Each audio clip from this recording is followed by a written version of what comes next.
దానికి ప్రోత్సహిస్తూ ఉంటది. మనం ఒక బీజేపీ పార్టీని కొంచెం కళ్ళు తెరిచి చూస్తే తెలుస్తూ ఉంటది దాని చరిత్ర ఏంటో. బ్రిజ్ భూషణ్ రెజ్లర్స్ రోడ్ల మీదకి వచ్చి పోరాడారు. కటువ ఉన్నావ్ కుల్దీప్ సింగ్ సెంగార్ ఒక మైనర్ పైన రేప్ చేసి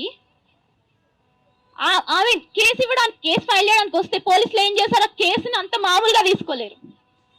అది కొన్ని రోజులు గడిచాక ఆ పోలీసులను సిబిఐ వాళ్ళని అరెస్ట్ చేసింది.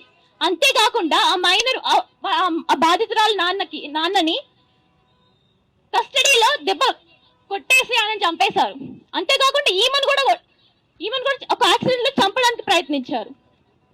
ఆఖరికి ఆమె తన ఫ్యామిలీని కూడా కోల్పోయింది. కటువాలో ఒక చిన్నారి పైన అత్యాచారం చేసి ఆమె చంపేశారు. దానికి బీజేపీ నాయకులు ఏం చేశారు, ఆయనకు మద్దతుగా ర్యాలీ చేశారు, రేపిస్ట్ కు మద్దతుగా ర్యాలీ చేశారు.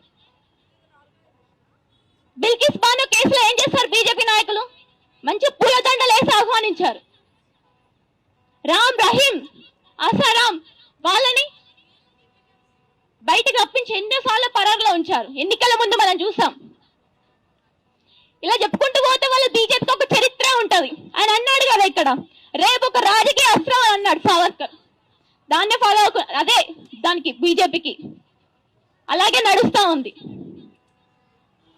దాదాపు ఇప్పుడు మహిళల పైన రేపులు జరిగి నేరాలు జరిగిన ఎంపీలు ఎమ్మెల్యేలు దాదాపు 140కి పైగా ఉంటే అందులో 50% పైగా ఈ బీజేపీ నాయకులు ఉన్నారు, రేపిస్టులో ఉన్నారు పదవిలో. ఇప్పుడు మనకు రక్షకులుగా ఉండాల్సింది వాళ్ళు ఇప్పుడు రేపిస్టులు అయిపోయారు.